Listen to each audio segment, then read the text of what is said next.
validitas bertujuan untuk mengetahui kevalidan angket kuesioner yang digunakan oleh peneliti dalam mengukur dan memperoleh data penelitian dari responden.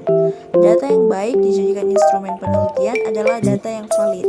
Uji reliabilitas bertujuan untuk mengetahui tingkat konsistensi angket kuesioner yang digunakan oleh peneliti sehingga angket kuesioner tersebut dapat diandalkan meskipun penelitian dilakukan berulang kali dengan angket kuesioner yang sama dengan waktu yang berbeda. Uji reliabilitas dilakukan setelah item soal pada kuesioner dinyatakan valid. Angket kuesioner penelitian dikatakan baik dan berkualitas apabila sudah terbukti validitas dan reliabilitasnya. Data diperoleh dari penyebaran angket kuesioner kepada 30 responden dengan 7 item soal pernyataan. Nah, di dalam kuesioner tersebut saya menggunakan penilaian skala Likert, yaitu nilai 1 sampai 5. Nah, langsung saja saya akan melakukan analisis data yang pertama, yaitu melakukan uji validitas data. Caranya, kita bisa pilih menu analyze, lalu pilih select, selanjutnya pilih bivariate. Nah, di sini sudah muncul kotak dialog ya kawan-kawan semua. Selanjutnya kita pindahkan seluruh item dan skor total ke kolom sebelah kanan atau ke kolom variables. Lalu pilih OK. Nah, di sini sudah muncul output SPSS, yang lebih tepatnya output uji validitas person. Nah, sebelum kita melakukan interpretasi outputnya, alangkah baiknya kita harus mengetahui tentang kriteria pengujian dalam uji validitas. Di sini kriteria pengujiannya menggunakan nilai signifikansi atau nilai p-value. Yang pertama, jika nilai signifikansi kurang dari 0,05, maka berkesimpulan valid. Yang kedua, jika nilai signifikansi lebih besar dari 0,05, berkesimpulan tidak valid. Nah, mungkin sampai di sini kawan-kawan semua masih bingung kenapa saya hanya menggunakan nilai signifikansi untuk mengetahui apakah item pernyataan di kuesioner tersebut valid atau tidak. Kenapa kok tidak melakukan perbandingan antara nilai R hitung dengan R tabel?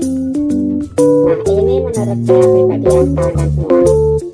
Perbandingan nilai R hitung dan R tabel dilakukan ketika nilai signifikansi tepat di angka 0,05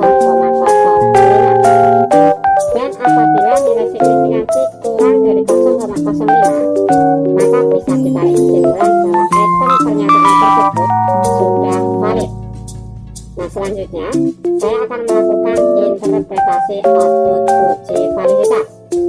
Untuk item yang pertama, nilai signifikansi yang didapat sebesar 0,041. Nilai ini kurang dari 0,05, maka bisa ditarik kesimpulan bahwa item soal yang pertama sudah valid. Selanjutnya, untuk item yang kedua, nilai signifikansi yang didapat sebesar 0,000. Nilai ini kurang dari 0,05, maka bisa disimpulkan bahwa item kedua sudah valid. Dan selanjutnya untuk item ketiga sampai item ketujuh memiliki nilai signifikansi sebesar 0,000. Nilai ini kurang dari 0,05, maka bisa ditarik kesimpulan bahwa item 1 sampai item ketujuh sudah valid. Nah, setelah semua item yang digunakan sudah valid, selanjutnya saya akan melakukan uji reliabilitas. Caranya, kita bisa pilih menu analyze, lalu pilih scale, selanjutnya pilih reliability analysis.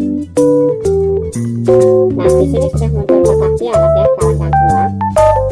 Masukkan item 1 sampai item 7 ke kolom sebelah kanan.